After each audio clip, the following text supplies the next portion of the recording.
Hello साथियों। भारतीय न्याय संहिता की धारा 45 और आईपीसी में धारा 107 में थी। अब यह धारा कितने में आ गई?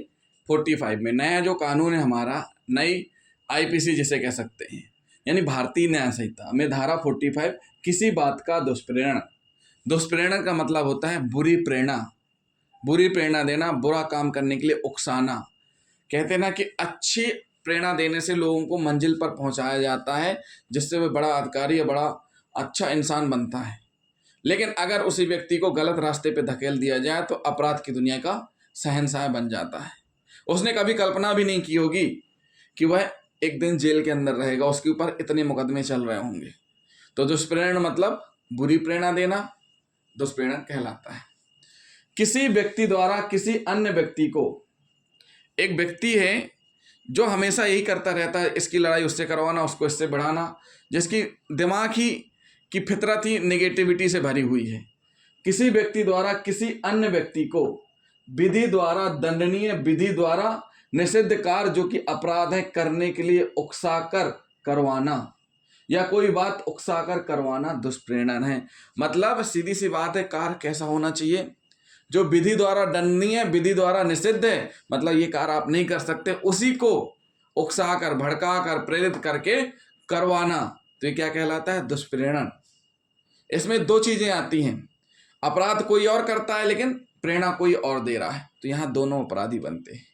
करने वाला भी और प्रेरणा देने वाला, गुरु भी और चेला भी, दोनों अपराधी बनते हैं। तो दुष्प्रेरण हुआ गुरु और करने वाला हुआ चेला। तो दुष्प्रेरण का अर्थ हम आपको समझा देते हैं। दुष्प्रेरण का अर्थ है बुरी प्रेरणा देना, यानी उकसाना। दुष्प्रेरण अपराध है जो कि निम्न 3 प्रकार से किया जाता है। जो दुष्प्रेरण है कितने प्रकार से किया जाता है? किसी व्यक्ति को उकसाकर अथवा उत्प्रेरित करना, षड्यंत्र द्वारा उकसाना। तीसरा, किसी व्यक्ति को आशय पूर्वक अपराध कारित करने में सहायता देना, अर्थात सहायता द्वारा दुष्प्रेरण। और इसी में हम एक अलग से बना दिए हैं, चौथा, पत्र द्वारा दुष्प्रेरण। तो साथियों, इतने प्रकार से एक पर्सन दूसरे पर्सन को दुष्प्रेरित करता है। यानी गुरु जी जो अपराध के गुरु हैं, अपने चेलाओं को ऐसे प्रेरित करते हैं, कैसे? उकसाकर, षड्यंत्र बनाकर, सहायता कर। ये सब दुष्प्रेरण के ही अंग है। तो किसी व्यक्ति को उकसाकर अथवा उत्प्रेरित करने से मतलब क्या है, ये समझ लेते हैं। सबसे पहले, किसी कार्य को करने के लिए इंस्पायर करना, उसको इतना मोटिवेट कर देते हैं, अरे कुछ नहीं होता, तुम्हें एक ही बार जेब तो काटनी है, अरे कुछ नहीं होता, एक बार फ्रॉड कॉल ही तो करना है, देखना अपने पास लाखों आ गए। ये क्या है? इंस्पायरिंग है, दुष्प्रेरणा है, बुरे कार्य करने के लिए। मतलब किसी कार्य को करने के लिए इंस्पायर करना, उसको आगे बढ़ाना, प्रेरित करना, प्रोत्साहित करना। किसी कार्य को करने के लिए इंस्पायर करना, उसको आगे बढ़ाना, उसको प्रेरित करना, प्रोत्साहित देना। अरे कुछ नहीं होता, तुम्हारी तो बहुत चलती है, अरे एक को मारा है, तुम 2 को मार दोगे तो और डरने लगेंगे लोग। ये क्या है? एक गलत तरीके से दुष्प्रेरणा देकर प्रोत्साहित करना, भड़काना। ये सारी की सारी की चीजें क्या हैं? दुष्प्रेरण के अंतर्गत ही आती हैं।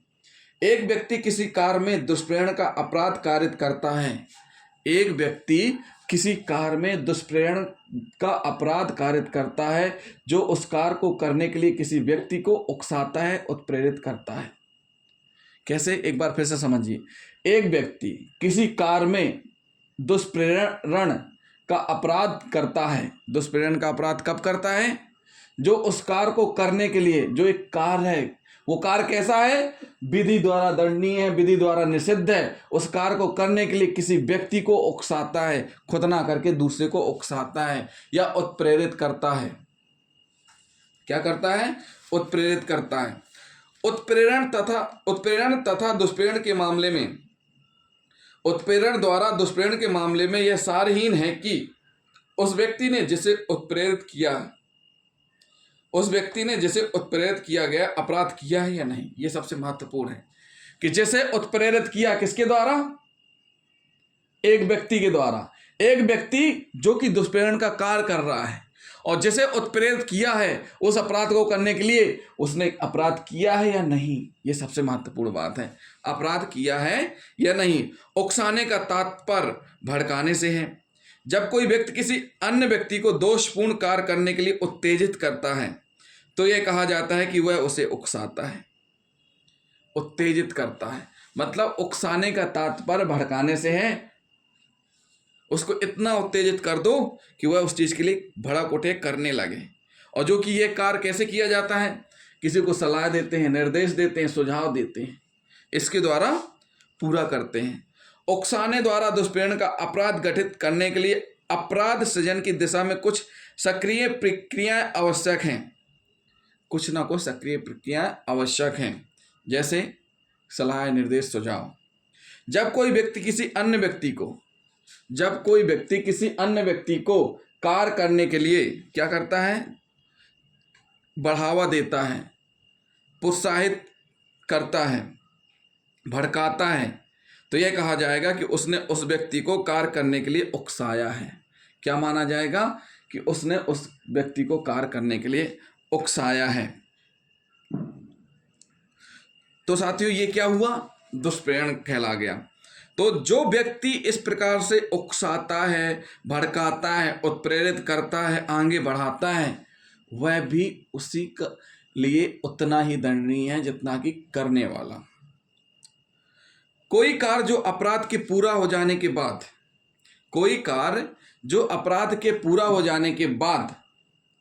किया जाए, जो भी कार्य है दुष्प्रेरण वाला, अगर वो अपराध के पूरा हो जाने के बाद किया जाए तो भारतीय विधि के अंतर्गत दुष्प्रेरण नहीं है, चाहे उससे अपराधी को सहायता भले ही क्यों ना मिले। क्या ना मिले, भले ही सहायता क्यों ना मिले। दुष्प्रेरक द्वारा अपराध में किसी न किसी प्रकार से भाग लेना जरूरी है। दुष्प्रेरक द्वारा अपराध में ये जो है किसी न किसी प्रकार से भाग लेना जरूरी है। भाग लेने का अर्थ अपराध में सक्रिय भाग लेना नहीं है। इसका तात्पर्य भाषा के माध्यम से प्रत्यक्ष या परोक्ष रूप में उकसाना। भाग लेने का मतलब ये नहीं कि टीम में जाकर के सामने मारपीट करना। भाग लेने का मतलब है कि उसको उकसा दिया और सामने वाला जाके करके आ गया, ना कि उनके साथ में जाना। तो ये क्या हुआ, किसी बात का दुष्प्रेरण में हम पढ़ रहे हैं, किसी व्यक्ति को उकसाकर अथवा और प्रेरित करके दुष्प्रेरण। इसमें हम एक उदाहरण भी आपको हम समझाएंगे। उदाहरण क्या है, का नामक व्यक्ति किसी निर्दोष कार्य के लिए खा की पत्नी से मिलने जाता है। का नामक व्यक्ति किसी निर्दोष, कोई सिंपल सा काम होगा, खा की पत्नी से मिलने जाता है। गा खा और का के बीच झगड़ा करवाने की नीयत से खा से कहता है कि का उसकी पत्नी से अफेयर रखता है। यदि गा के इस कथन के कारण खा पर हमला करता है तो गा दुष्प्रेरण का दोषी है। मतलब सीधी सी बात है, का नामक व्यक्ति किसी कार्य के लिए खा के घर जाता है और खा की पत्नी से मिलता है, और गा ने खा से जोड़ दिया कि भैया तुम्हारी पत्नी का उससे अफेयर है। इस कारण खा ने क्या किया, का पर हमला कर दिया। जब खा ने का पर हमला कर दिया तो एक प्रकार से विधि द्वारा दंडनीय निषिद्ध कार्य हुआ। जब वह कार्य हुआ है तो उसमें गा भी दुष्प्रेरण का दोषी माना जाएगा। तो ये क्या हुआ, किसी व्यक्ति को उकसाकर अथवा उत्प्रेरित करना, जो कि एक प्रकार से दुष्प्रेरण के अंतर्गत ही आता है। अगले भाग में हम आपको बताएंगे किसी बात के दुष्प्रेरण में ही, धारा 45 में ही, धारा 45 किसी बात का दुष्प्रेरण में अगला भाग है षड्यंत्र द्वारा उकसाना। षड्यंत्र द्वारा उकसाना। अब सबसे मेन बात है, सबसे पहले जानना जरूरी है षड्यंत्र क्या है। षड्यंत्र मतलब प्लान या योजना बनाना। षड्यंत्र क्या है, प्लान या योजना बनाना षड्यंत्र के अंतर्गत आता है। लेकिन षड्यंत्र के लिए, इस योजना बनाने के लिए कितने लोग चाहिए, 2 या 2 से अधिक व्यक्ति। षड्यंत्र द्वारा दुष्प्रेरण के लिए 3 बातों का होना आवश्यक है। कौन कौन सी 3 बातें? पहली बात, 2 या 2 से अधिक व्यक्तियों ने मिलकर षड्यंत्र की रचना की हो। जो षड्यंत्र बनाया जा रहा है, जो फंसाने की योजना बनाई जा रही है, जो प्लान बनाया जा रहा है, अपराध करने के लिए जो रचा जा रहा है, रचना की जा रही है, उसमें क्या होना चाहिए, 2 या 2 से अधिक व्यक्तियों ने मिलकर रचना की हो षड्यंत्र की। अकेले कोई नहीं कर सकता है। षड्यंत्र के अनुसरण में कोई कार्य या अवैध कार्य लोप किया गया हो। मतलब जो प्लान बनाया गया, प्लान के अनुसार वह कार्य किया गया हो। वह कार्य कौन सा कार्य? वह कार्य जो अवैध कारलोप षड्यंत्र के अपेक्षित परिणाम को प्राप्त करने के लिए किया गया हो। वह कार्य षड्यंत्र की जो ये जो प्लान बनाया है कि ये वाला कार लोप करना है, मतलब लूट करनी है या बैंक से रुपए चुराना है या एटीएम फ्रॉड करना है, कुछ भी ऐसा जो भी षड्यंत्र बना हुआ है वो करना है। तो इस कार लोप के लिए ये जो कार लोप किया गया है वह कार षड्यंत्र के अपेक्षित परिणाम को पाने के लिए किया गया हो। जो भी परिणाम प्राप्त करने के लिए, मतलब हमारे पास रुपया आ जाएगा, हम उसका मर्डर करवा देंगे, कोई ना कोई परिणाम पाने के लिए, मतलब रिजल्ट पाने के लिए किया गया हो। ऐसा नहीं कि किसी चीज का रिजल्ट नहीं निकलता, हर किसी चीज का रिजल्ट निकलता है। इस धारा के अधीन षड्यंत्र द्वारा दुष्परिणाम के अपराध के लिए किसी अवैध कार या कार लोप को करने के लिए दो या दो से अधिक व्यक्तियों का एकत्रित होना मात्र पर्याप्त नहीं है, अपितु उस षड्यंत्र के अनुसरण में वह कृत्य या अवैध लोप वास्तव में कारित होना चाहिए। अर्थात दुष्प्रेरण के लिए आपराधिक षड्यंत्र में किसी अपराध को करने के लिए दो या अधिक व्यक्तियों का एकत्रित होना मात्र उन्हें दंडित के लिए पर्याप्त नहीं है। सहमत होना या केवल करार ही काफी है यदि वह करार कोई अपराध करने के लिए किया गया। मतलब सीधी सी बात है, कहा जा रहा है, देखिए दो कंडीशन है, एक जो दुष्प्रेरण में षड्यंत्र हो रहा है और जो षड्यंत्र है आपराधिक षड्यंत्र है उसमें अंतर है, थोड़ा अंतर है। कैसा अंतर है कि देखिए मूल दुष्प्रेरण अपने आप में मूल अपराध नहीं है, दुष्प्रेरण अपने आप में मूल अपराध नहीं है। आपराधिक षड्यंत्र एक प्रकार से सारभूत अपराध है, मतलब सीधी सी बात है, षड्यंत्र बना लेना अपने आप में अपराध है, लेकिन दुष्प्रेरण के लिए षड्यंत्र बनाना अपने आप में अपराध नहीं है। वो कब तक है? जब तक कि वह कार्य नहीं हो जाए। षड्यंत्र के माध्यम से दुष्प्रेरण में सहमति के अलावा षड्यंत्र के पक्षकारों द्वारा उस षड्यंत्र के अनुसरण में कुछ कार्य किया जाना भी आवश्यक है। मतलब दुष्प्रेरण कब माना जाएगा? जो षड्यंत्र बनाया गया है कि इस अनुसार ऐसे हम दुष्प्रेरण करेंगे, उस संबंध में सहमति के साथ साथ कुछ कार्य किया भी जाना आवश्यक है। जबकि षड्यंत्र में क्या होता है? षड्यंत्र में वैध कार्य को अवैध साधनों द्वारा करवाने की सहमति के अलावा अन्य अपराधों के लिए सिर्फ सहमति ही पर्याप्त है। मतलब सीधी सी बात है, उसमें सहमति पर्याप्त है, लेकिन दुष्प्रेरण में जो षड्यंत्र हो रहा है, जो षड्यंत्र द्वारा दुष्प्रेरण किया जा रहा है, उसमें सहमति के साथ साथ कुछ कार्य किया जाना भी आवश्यक है। तो साथियों, षड्यंत्र द्वारा उकसाने का मतलब क्या हुआ? सबसे मेन अंतर यही है कि देखिए आप इसको षड्यंत्र इस तरीके से मत सोचिए। षड्यंत्र इस तरीके से सोचना है इसमें कि ये जो दुष्प्रेरण है, ये जो उकसाने वाला व्यक्ति है, वो किस प्रकार के षड्यंत्र रच के दुष्प्रेरण कर रहा है और वो जो कार्य करवाना चाह रहा है विधि द्वारा दंडनीय निषिद्ध, वह कार्य होना चाहिए। लेकिन इसमें दो कंडीशन रहती है, सहमति के साथ साथ उस कार्य का लोप किया गया हो। लेकिन षड्यंत्र में क्या रहता है? केवल सहमति बस बनाना अपराध है। तो साथियों ये क्या हुआ? षड्यंत्र द्वारा उकसाना, दुष्प्रेरण यानी षड्यंत्र द्वारा उकसाना हुआ। अब तीसरी कंडीशन हम पढ़ने जा रहे हैं। तीसरी कंडीशन क्या है? किसी बात के दुष्प्रेरण की तीसरी कंडीशन है कि किसी व्यक्ति को आशय पूर्वक अपराध कारित करने में सहायता देना, अर्थात सहायता द्वारा दुष्प्रेरण। अब यहां देखिए, आशय पूर्वक का मतलब क्या लग गया कि जानते हुए अपराध कारित करने में सहायता देना। वो क्या कंडीशन कहला जाएगी?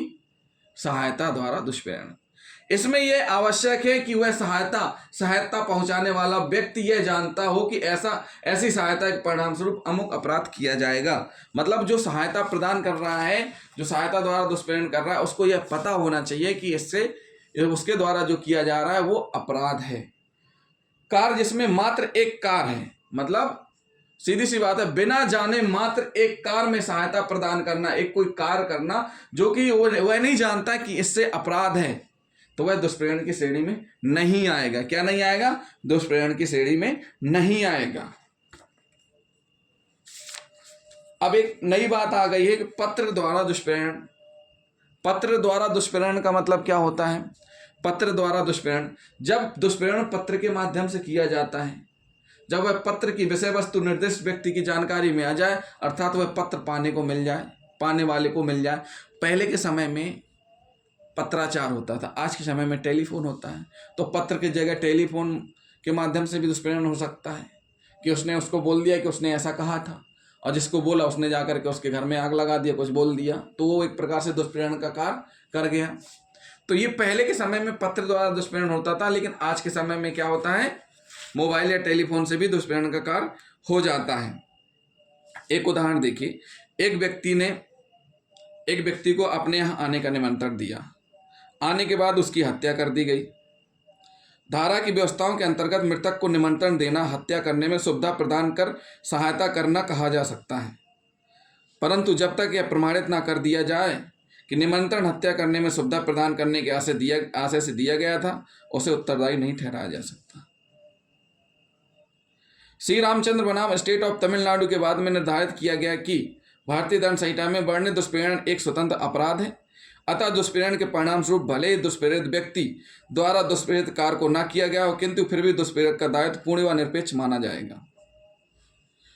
बालकृष्णन पिल्लई बनाम स्टेट के बाद में यह अब निर्धारित किया गया कि षड्यंत्र के आरोप के विचारण में यह आवश्यक नहीं है कि षड्यंत्रकारी षड्यंत्र की आंतरिक अवधि पर विद्यमान रहा हो। यदि पहले में यह दर्शित कर दिया जाता है कि उसने षड्यंत्र के अग्रचरण में अपराध किया था, भले ही आरोप की संदिग्धता हो, किंतु फिर भी आरोप का विचारण यथेष्ट होगा।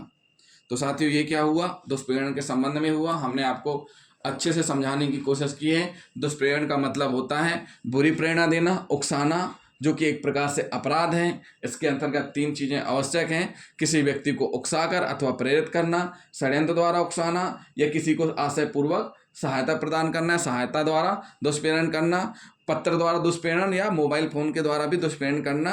ये सारी चीज़ें हमने आपको समझाई हैं। तो जिन साथियों ने अभी तक हमारा चैनल सब्सक्राइब नहीं किया है, हमारे चैनल को सब्सक्राइब कर लें और बेल आइकन बटन दबाना ना भूलें। अगले वीडियो में हम आपको भारतीय न्याय संहिता में दुष्प्रेरक बताएंगे, यानी दुष्प्रेरण जो हो रहा है वो उसका गुरु यानी दुष्प्रेरक के बारे में बताएंगे। तो हमारे चैनल को सब्सक्राइब कर लें और कमेंट करना साथियों ना भूलें। थैंक यू दोस्तों।